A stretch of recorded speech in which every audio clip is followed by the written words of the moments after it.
Hey, what's going on, guys? Jowan from Team 121888, and we are doing a end of season analysis about our competition and our notebook. So, we're just starting simple for now, getting everything set up. So, here you'll see my notebook rubric key. Now I gotta find where I put the notes that I made over here.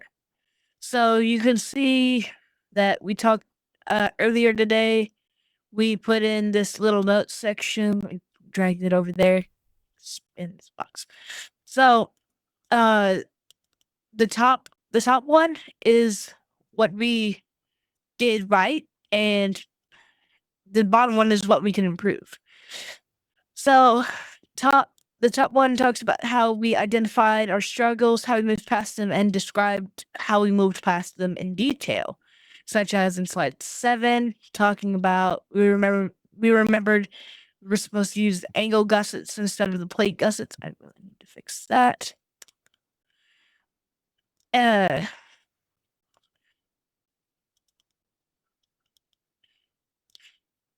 and how it's rigid and strong. And then on slide 8, we talked about how we fixed the loose screw problem with the motor bars, how we fixed the standoffs that didn't line up by pushing them into alignment because they were out like this and we had to straighten them up. And we labeled all the both of the layers, top one, front, back, left, right, bottom one, front, back, left, right, and we added the measurements of the bot on the top as well. So, going to my last one that I listed in that IE, included example, page 34, this is our Innovation Award submission. So, as we designed further ahead, we ran into a roadblock. We had no shaft collars that could fit on our high-strength shafts yet, so we improvised. As you'll see, our design is pointed to by the arrows. So, we identified the problem that we had no shaft collars, and we detailed our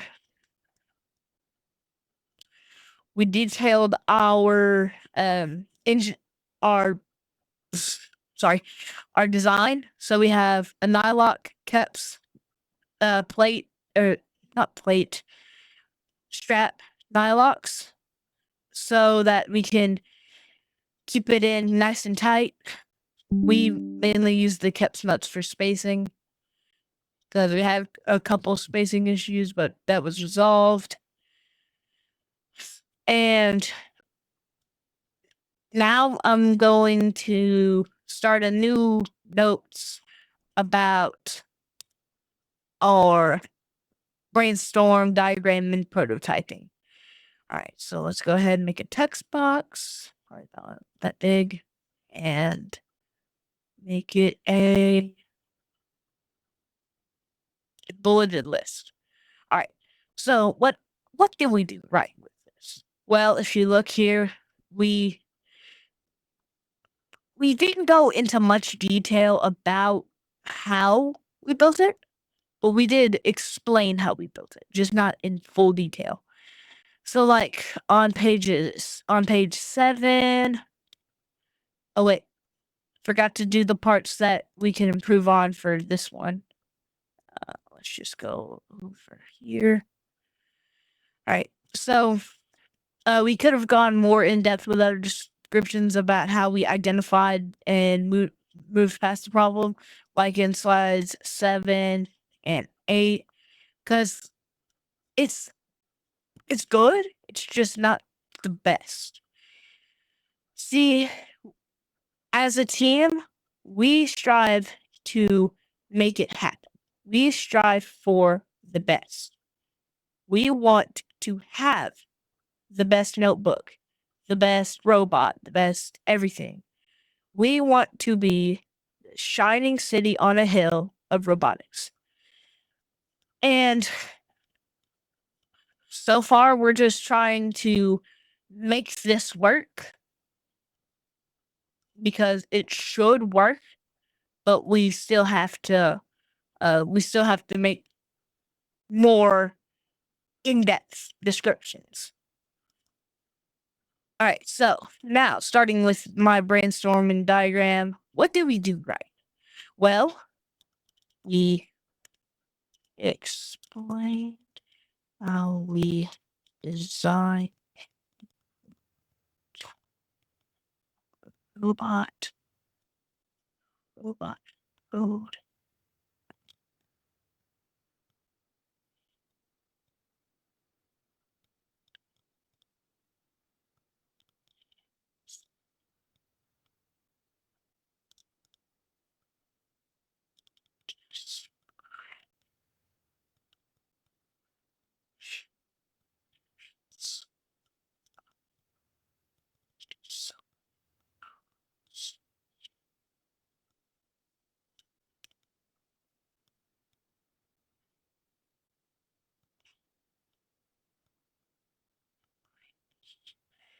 What's some good examples? I know page 7.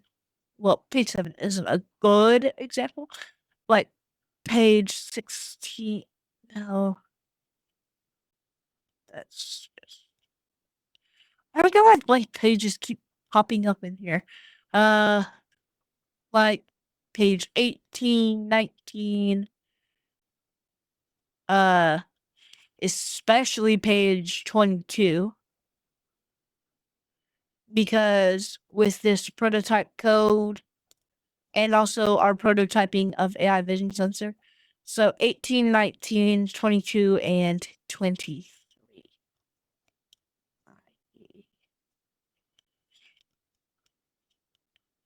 18. No, no, 100. 18, 19, 22.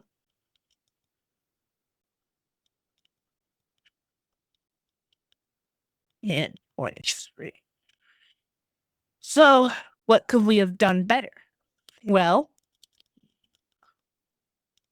we could.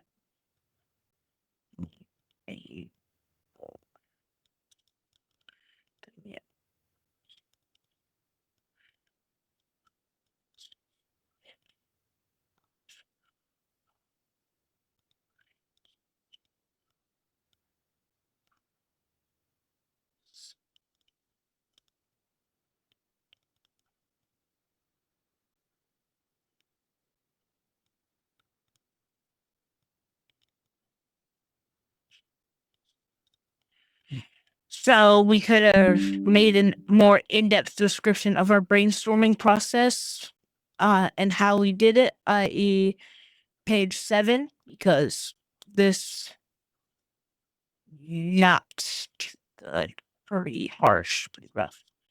What's another one that isn't that good?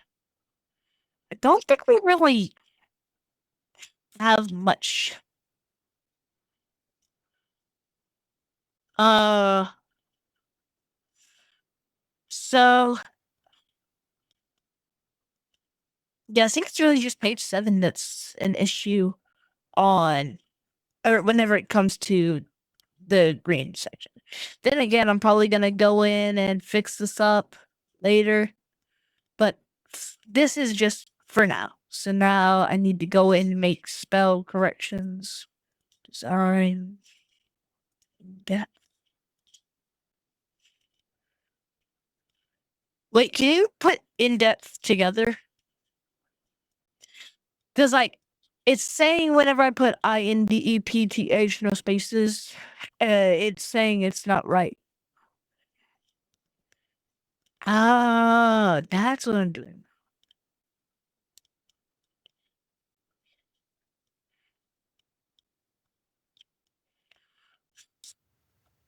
All right. Moving on to select best solution and plan. This one. Wait, I have to really look for that one. Don't think we have any on our notebook. So no input on that one. Build and program the selected solution. That should really be in all of these, but I guess we can't fit it. Oh, like right here. Right here. So we we made a bomb of all of our parts before the WW Lewis tournament. So putting it into perspective,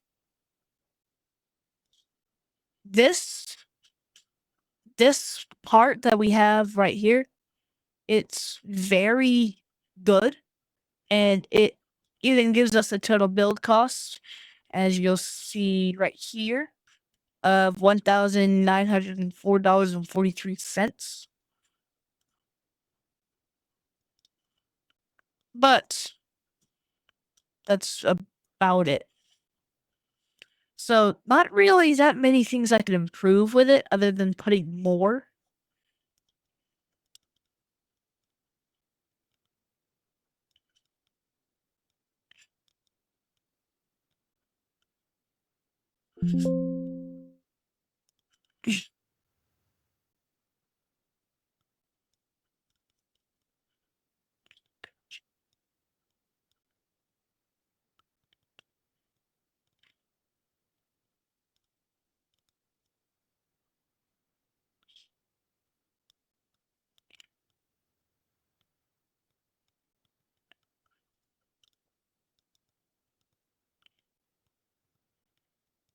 So I need to put in fill colors as I go. Need to increase the size of that text box. And fill color. Green. Blue. Increase the size of the text box. Scooch it over. Green. And here. Fill. Blue. Need to. I think that's a custom color I made. So we need to do the custom purple. Also, we need to change this text to black. And we need to bold it. There we go. I see now. All right, now we're change the. Oh, that changed the border color. There we go. See?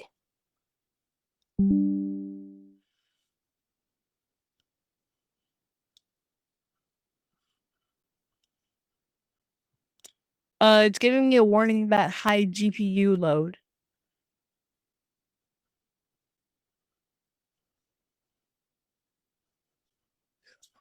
Oh, okay. So, if we look over here in our notebook, we have highlighter. Let's change the color of my highlight. Let me just go through and highlight this all real quick. So, this all becomes a nice blue. This becomes green.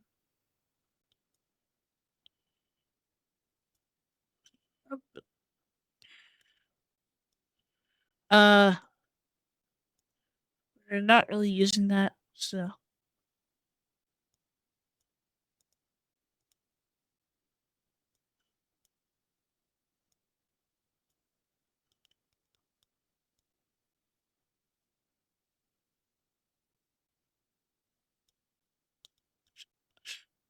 And for repeats, we need like a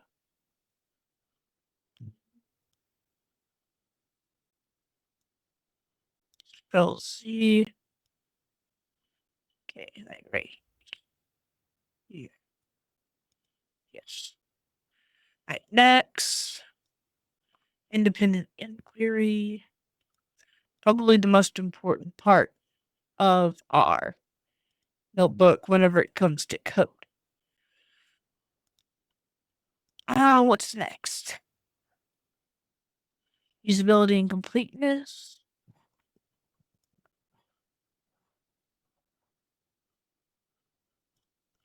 So I don't really have anything about select best solution. That'll come later. Yeah. And notebook format, we don't have that here. All right, so what did I about to make a higher opacity for this one?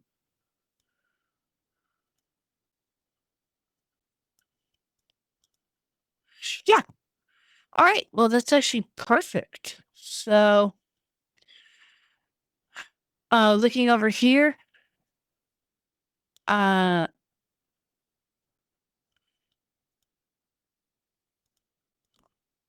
forgot to highlight this one.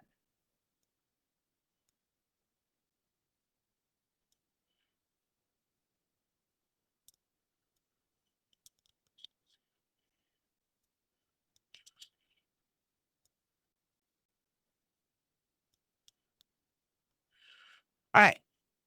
Now, everything's highlighted. It's all good. More life is all good. So now,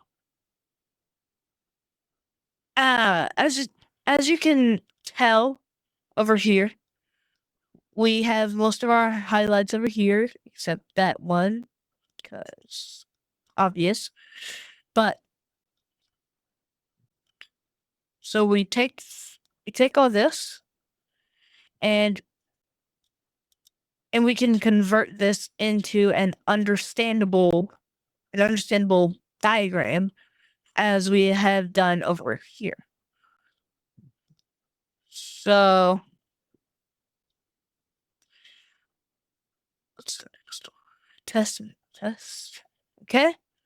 Well, with testing and with our testing solution, don't have a lot of it. In fact, we probably only have it on our engineering, our Innovate Award. Oh yeah, and our day-to-day strategy. So this is testing the solution that we have.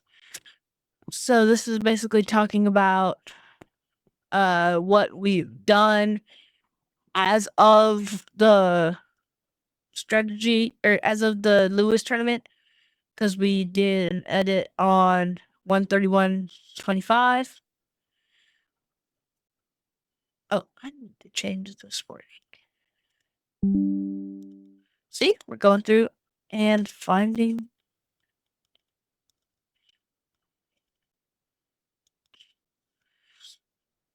All right. Anyways, back to what I was talking about. So we made some notes about what we plan to do on game day. I really wish we could have gotten use out of Rule T19B, but we haven't gotten any use out of it yet.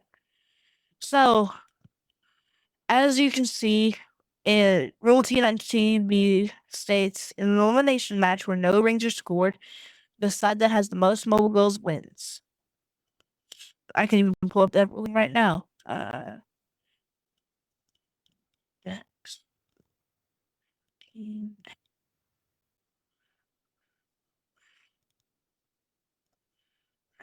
T19. Yep.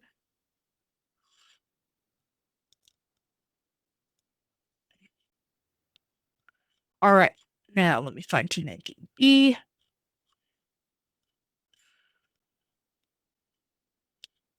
All right. T19B. Any elimination match that ends in a tied score with no score rings and no robots that have climbed to a level may be decided by the quantity of mobile goals that are fully on each side of the autonomous line. The alliance with a higher quantity of mobile goals completely on their side of the autonomous line and not in contact with the autonomous line at the end of the match should be awarded a value of 1 scored top ring for that match. If the alliances have an equal number of mobile goals on their side of the autonomous line, a tiebreaker match should be played. In a best-of-1 elimination round, the higher seeded alliance will advance and be declared the winner under the following guidelines. After 2 ties in a non-finals match, after 3 ties in a finals match, in a best-of-3 elimination round, the higher seeded alliance will advance and be declared the winner under the following guidelines. After 3 ties in a round in which neither alliance has yet won a match, after 2 ties in a round which one alliance has won a single match, after 2 times, after, why am I reading section C and D? I don't know, I just got too invested into reading it.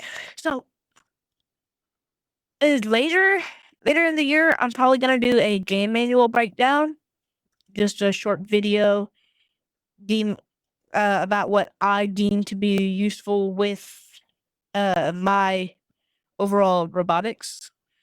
But for now, we're going to stick with the notebook. So I paraphrased it in my notebook, but overall, you shouldn't really copy from the notebook. Instead, you should, instead of copying from the notebook, you should be, or rulebook, not notebook.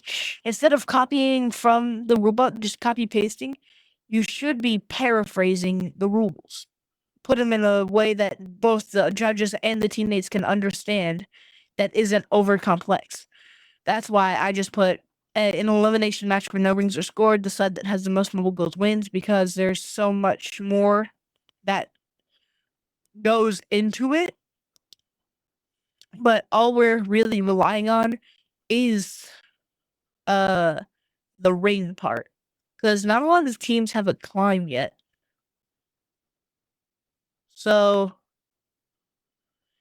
whenever it comes to competition, I've only seen like 1 or 2 teams in my how do I say it? In my, I wanna say bracket, but that doesn't seem like the right word. Hold on, I can figure it out. In my division, there we go. In my division of robotics, I've only seen like 1 or 2 climbs this year so far.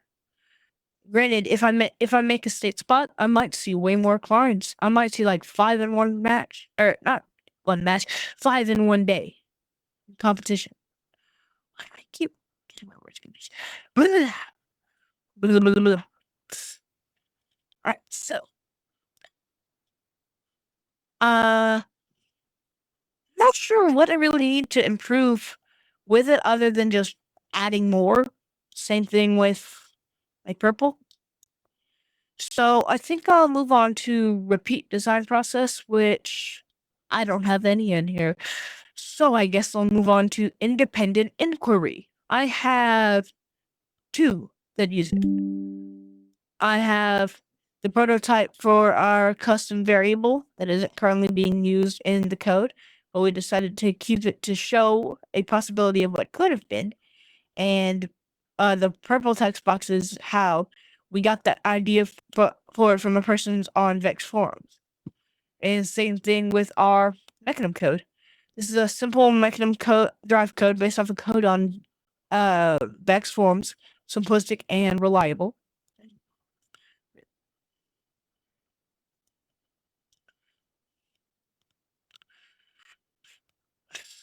So again, not much needed except adding onto it. And next thing I want to talk about is usability and completeness. That was close. So usability and completeness, that mostly takes up my port labeling and my control labeling. Alright, so going first into my port labeling, I have I need to highlight that.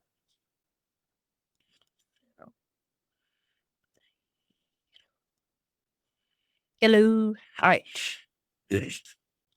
So going into my brain port labeling, I have what? 7 main brain ports that I'm using, and 1 3 wire port that I'm using for my pneumatics. And over on controllers, I'm using 5 controls in total. So I have forward, backward for up and down on the left stick, turn left and right for left and right on the left stick, and strafe on the right stick, going left and right. Then I have the up button for Mogomac up and the down button for Mogomac down. I really wish I had a way to pull up my code here, but I don't, so gonna have to roll with this for now. Roll with this and what I have here. I need to update this. Need to update my pictures. But yeah, because I last updated this January the 6th, and today is February the 9th. So yeah. Well, not much else. Ooh, last one. Record of team and project management. That takes up 2 slides.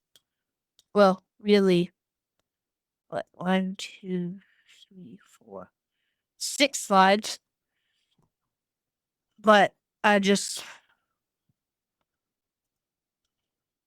put these because these are more in depth. So, looking at what we've done so far, I found that what I really need to do is to get more in depth with my descriptions of record keeping project management. Because right now I'm in, like, what? Proficient? I need to be an expert to actually get it. Looking over here on proficiency level, if you look down there, you'll see identifying the problem. I'm at proficient in most of these. Well, in all of these really.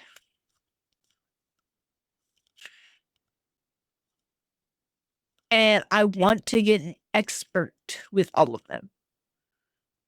So it's really just about like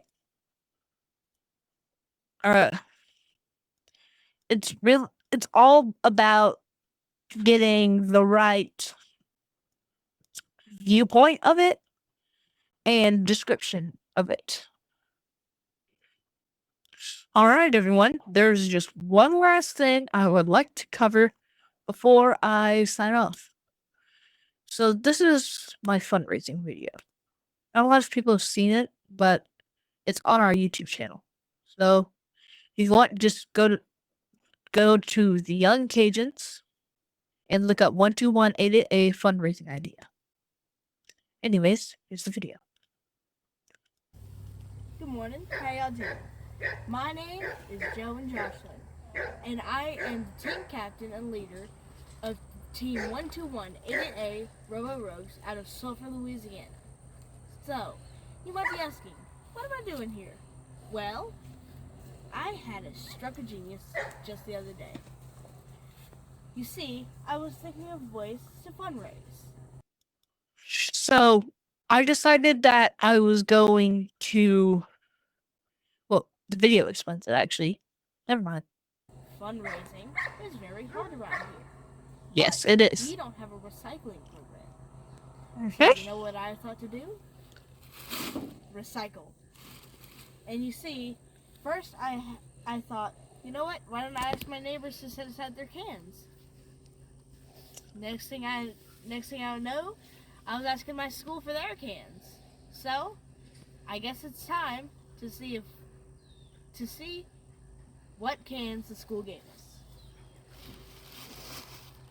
First, So going a little more in depth with our fundraising, the school only gave us steel cans, and they still only give us steel cans. But we peel the labels off first, and then we take off the bottom lid as well, so that we can fit as much steel as we can into one space. a pineapple chunks can. And for my first time, I didn't know that they were just all giving us steel, so I used a magnet to check if they were aluminum or steel. Good thing our recycling center pays for both aluminum and steel.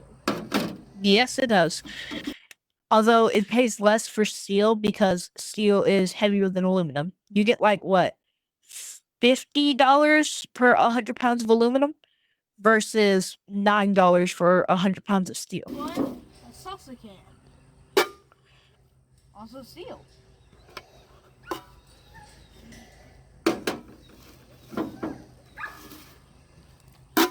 Steel.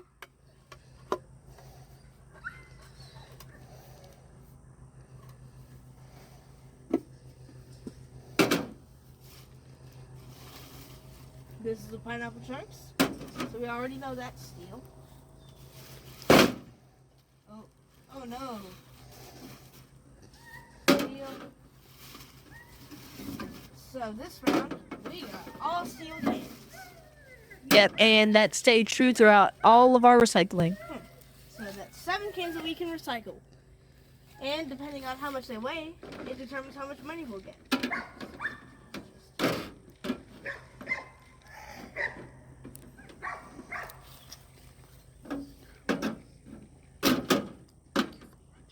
Thank you for watching.